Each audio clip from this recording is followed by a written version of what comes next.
Yo, what's up everyone? Welcome back to the channel, and today I'm gonna show you how to set up Credit Karma's alert system.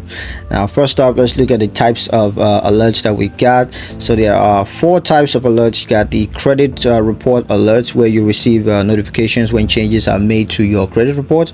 There's also the credit score alerts, where you receive notifications when your credit score changes.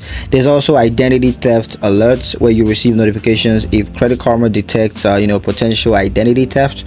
And there's also credit card and loan alerts, where you get alerts for credit cards and loan applications, approvals, and payments and such.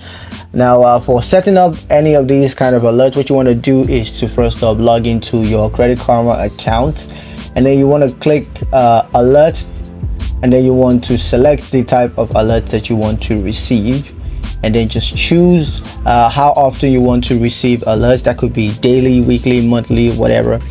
And then just set the threshold for credit scores, and you can just edit credit utilization ratio alerts. Now when it comes to customizing alerts, you can always do that on the app. Now the first thing you can do is to set the credit score alert. So you can set a specific credit score threshold for alerts.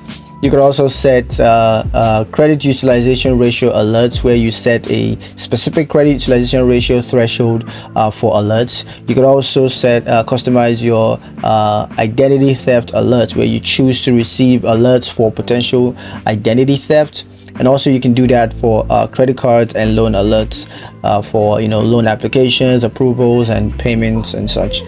So a couple of tips for you guys when setting up Credit Karma alerts. The first up is to set up alerts for all credit report changes. So you want to do that so you stay well informed on what's going on. You also want to choose daily or weekly alerts. So choose that for timely updates. Also, you want to set specific thresholds for credit scores and credit utilization ratio alerts. And I'd also recommend that you review and adjust alerts regularly to ensure that they meet your ever-changing needs. So yeah, that's pretty much it for the video. That's all I got for you guys. If you like the video, comment down below, let me know what you thought. Share the video with your friends, and subscribe to the channel if you haven't done that already, so you never miss another one of our awesome videos in the future. Thank you guys for watching, and I'll catch you in the next one. Peace.